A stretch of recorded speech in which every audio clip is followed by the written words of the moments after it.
बोलो जगदम्बे मात की जय। श्री हरि ओम श्री परमात्मने नमः।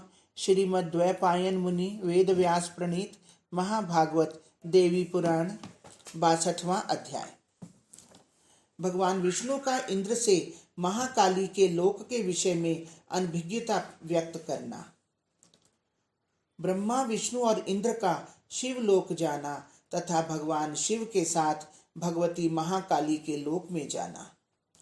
श्री महादेव जी बोले, नारद जी कुछ देर मौन रहकर कमल लोचन भगवान विष्णु ने मीठी वाणी में देवराज इंद्र से कहा। श्री भगवान बोले, मुझे यह ज्ञात नहीं है कि वे ब्रह्म रूपा सर्वस्वरूपा सनातनी महेश्वरी महाकाली कहाँ विराजती हैं। वे देवी जहाँ रहती हैं उसे महेश्वर भगवान शिव जानते हैं, इसलिए उन्हें महेश्वर के पास जाओ और उनसे बात निवेदित करो। मैं भी देवी के दिव्य लोक को देखने जाऊंगा। इन नेत्रों से देवी के दर्शन होंगे, इससे बढ़कर क्या कार्य होगा। श्री महादेव जी बोले, ऐसा कहकर भगवान विष्णु सहसा ही गरुड़ पर आरूढ़ होकर ब्रह्मा जी के साथ भगवान शिव के पास गए। मुने, इंद्र भी अपने विमान पर चढ़कर उन दोनों के पीछे चले। बुद्धिमानों में श्रेष्ठ नंदी ने उन सबको आया देखकर तत्क्षण भगवान शिव के निकट जाकर निवेदन किया। महादेव, विश्वनाथ, प्रभु, पितामह ब्रह्मा और देवराज इंद्र के साथ भगवान नारायण स्वयं उपस्थित हुए हैं। महामते, मुने, भगवान शिव ने नंदी से कहा कि उन्हें शीघ्र ले आओ। ऐसा सुनकर वे नंदी भी वहां जाकर उन सबको शिवलोक में ले आए। मुनि श्रेष्ठ, भगवान शिव की सन्निधि में जाकर उन्होंने अत्यंत भक्ति पूर्वक पार्वती सहित भगवान शंकर को साष्टांग प्रणाम किया। तब विश्वनाथ भगवान शंकर ने उनसे पूछा, आप लोग किस कारण से यहाँ आए हैं? कौन सा ऐसा कार्य आ पड़ा? शीघ्र बताइए।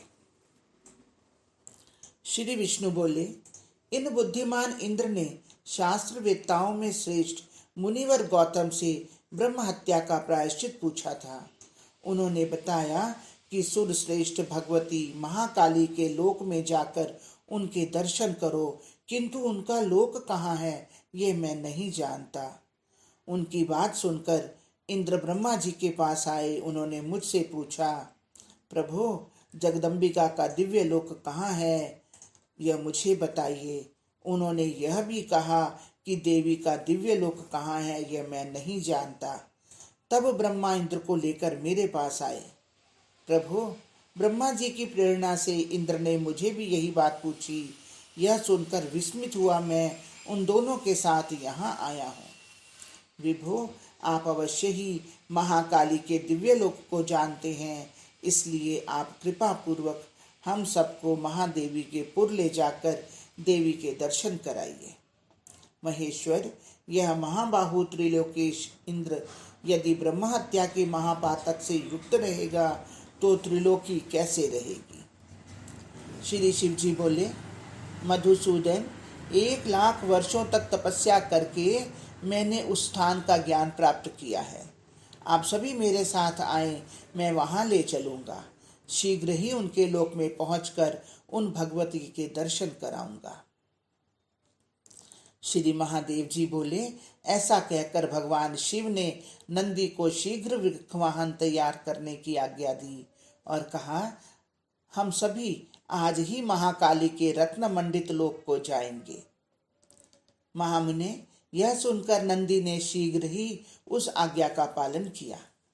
तब महेश्वर शिव वृक्ष वाहन पर आरूढ़ होकर भगवान विष्णु वायु से भी द्रुतगामी गरुड़ पर, पितामह ब्रह्मा मणिजटित विमान पर और इंद्र भी अपने पुष्पक विमान पर आरूढ़ होकर चले। मुने, आकाश मार्ग से जाते हुए श्रेष्ठ देवताओं ने एकत्र होकर परस्पर वार्तालाप में ऐसा कहा कि वे महामहेश्वरी पराशक्ति हैं और श्री महाकाली से श्रेष्ठ कुछ भी नहीं। वे ही महेश्वरी इस जगत का सृजन करती हैं, सारी विपत्तियों से इसकी रक्षा करती हैं और अंत में इसका संहार भी करती हैं। हम तीनों तो निमित्त मात्र हैं। मुने, इस प्रकार देवी के अनेकश गुणगान करते हुए वे श्रेष्ठ देवगण मार्ग को पार कर श्री महाकाली के श्रेष्ठ लोक में आए, जो स्वर्ण आदि से मंडित होकर अद्भुत शोभा को प्राप्त हो रहा था। वहां पहुंचकर और चारों ओर की शोभा देखकर इंद्र, ब्रह्मा और विष्णु अत्यंत चकित हुए और आपस में कहने लगे कि हमारे लोगों को धिक्कार है, लगता है इनकी रचना व्यर्थ हुई है। ब्रह्मा, विष्णु, महेश, इंद्र चारों ओर भ्रमण करते हुए भगवती जगदम्बिका के पास की उस नगरी को देखने लगे और देर तक स्थित रहे और अपने सभी अभीष्ट उद्देश्यों को भूलकर किसी को भी यह स्मरण नहीं रहा कि वे वहाँ क्यों उपस्थित हुए हैं। हरिओम तत्सत, हरिओम तत्सत। इस प्रकार श्री महाभागवत महापुराण के अंतर्गत ब्रह्मादि का इंद्र के साथ भगवती स्थान गमन नामक 62वां अध्याय पूर्ण हुआ। बोलो जगदम्बे मात की जय। श्री हरि ओम श्री परमात्मने नमः। श्रीमद्वैपायन मुनि वेद व्यास प्रणीत महाभागवत देवी पुराण 63वां अध्याय। ब्रह्मा, विष्णु और शिव का महाकाली के दर्शन करना।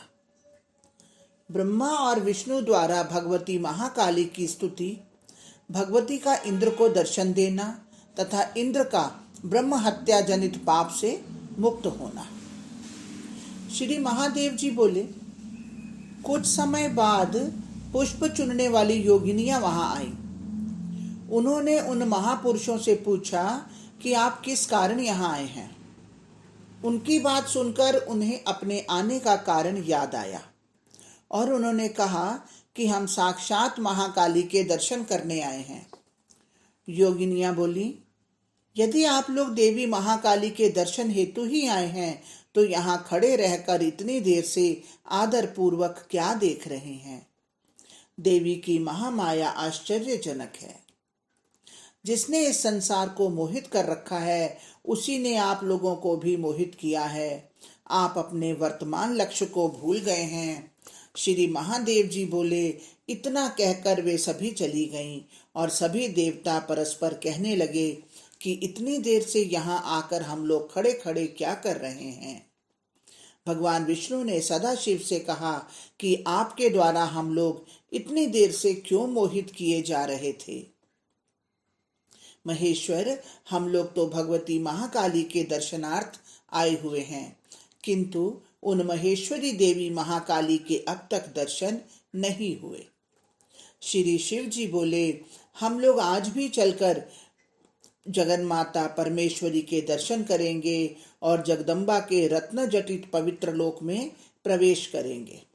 मुनि श्रेष्ठ, भगवान शिव के इस प्रकार कहने पर वे श्रेष्ठ देवगण अपने हृदय में भगवती महाकाली का ध्यान करते हुए उनके दिव्य धाम के अंदर प्रवेश करने हेतु चल पड़े।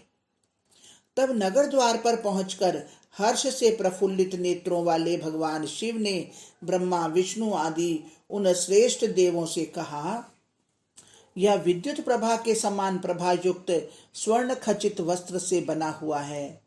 अत्यंत उच्च, विशाल और श्रेष्ठ सिंह ध्वज भगवती जगदम्बिका के प्रासाद शिखर पर पवन के द्वारा लहराता हुआ दिखाई दे रहा है।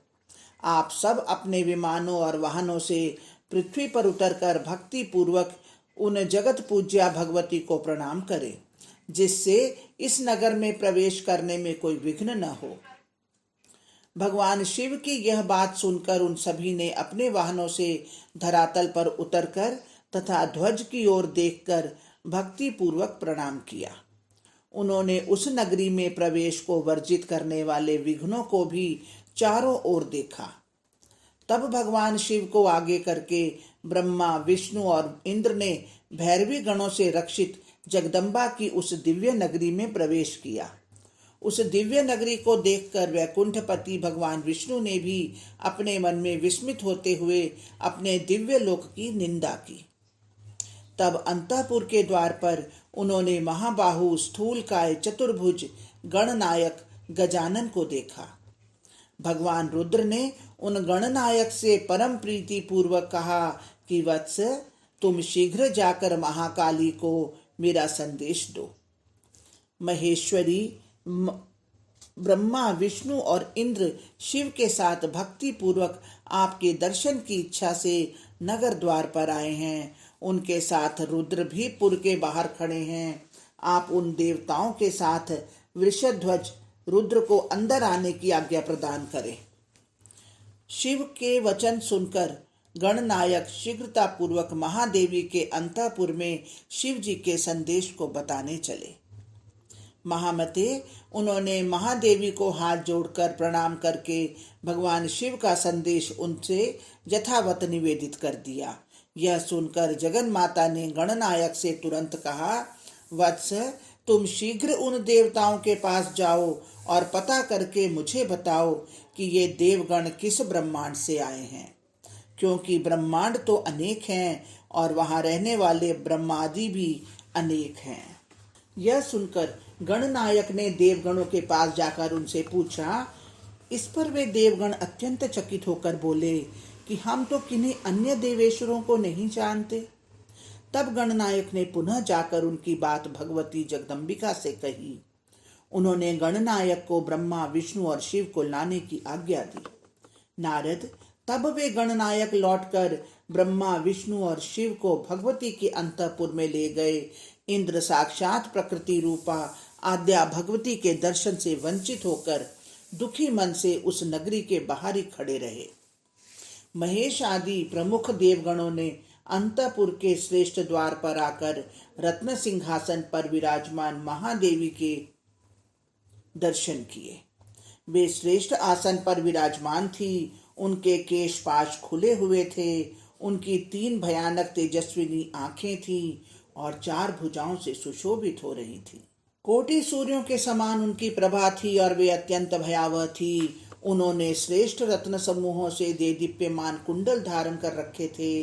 वे अनेक बहुमूल्य रत्नों के आभूषणों से सुशोभित थीं और मेघ के समान कांति वाली थीं। विकराल दाढ़ों से युक्त वे दिगंबर स्वरूप में विराजमान थीं तथा विश्व वंद्य देवगण उनकी स्तुति कर रहे थे। सभी में विद्यमान रहने वाली और उत्तम लोक में निवास करने वाली मुंडमाल से सुशोभित उस जगदम्बा की सेवा में सखियां रत्न जटित दंड वाले चंवर डुला रही थीं। उसी समय उन त्रिदेवों ने कठिनाई पूर्वक जिनका दर्शन संभव था और जो कालाग्नि के समान तेजस्विनी थी, उन महादेवी की दाहिनी ओर स्थित महाकाल सदाशिव को देखा। उनके नेत्र और मुख भय उत्पन्न करने वाले थे। वे जटा मुकुट से सुशोभित थे तथा उन्होंने हाथ में कपाल और खड्वांग धारण कर रखा था एवं उनकी आंखें मद से घूम रही थीं। उनके मस्तक पर अर्धचंद्र सुशोभित था। उनकी आभा कज्जल के समान कृष्ण वर्ण की थी। ऐसे अनादि पुरुष लोक संहारक कोटि सूर्य के समान आभा से युक्त सर्प का आभूषण धारण किए, व्याघ्र चर्म को धारण करने वाले और चिता भस्म से विभूषित परमेश्वर का उन्होंने दर्शन किया।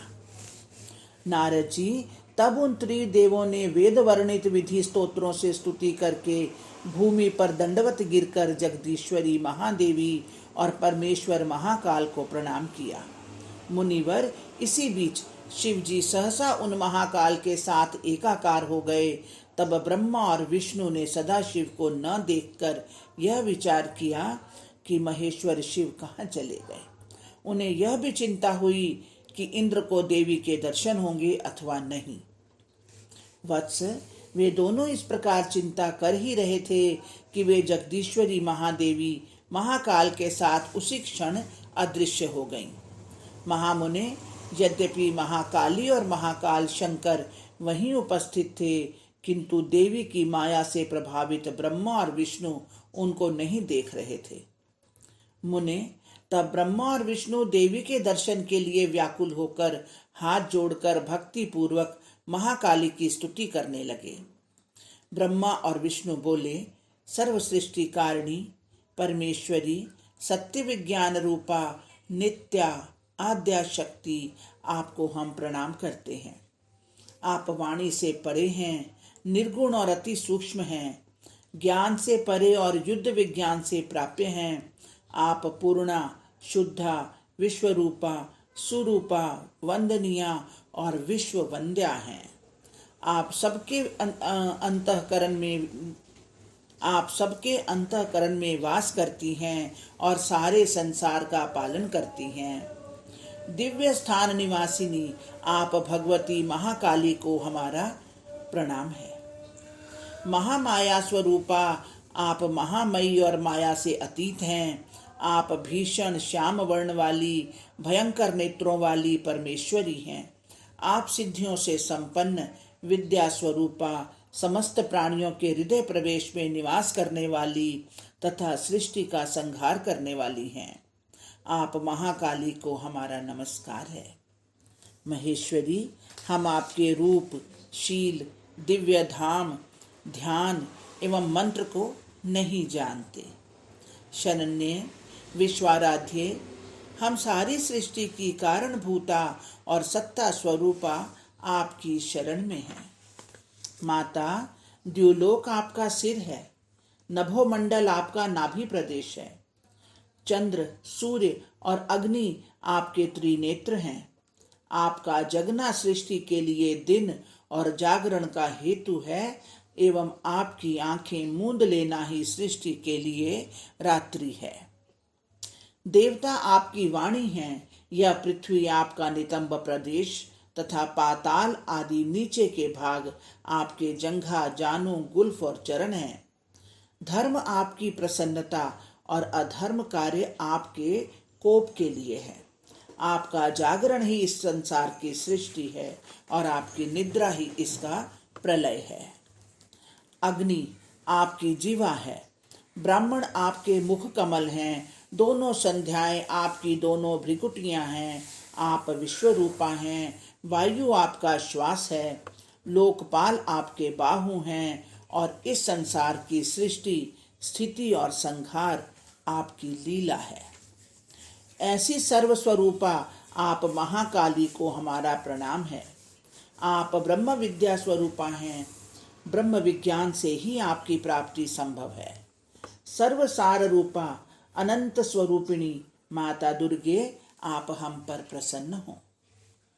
श्री महादेव जी बोले, मुनि श्रेष्ठ, इस प्रकार उन दोनों के स्तुति करने पर भगवती महाकाली प्रसन्न हुई। उन्होंने महाकाल के साथ उन्हें पुनः दर्शन दिया।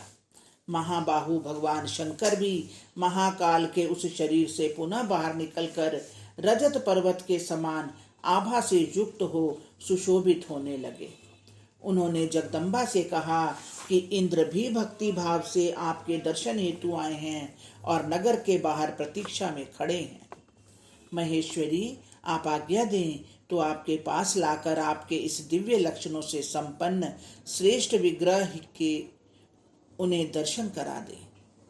महामते, भगवान शंकर के ये वचन सुनकर जगदम्बिका महाकाली ने महादेव से कहा।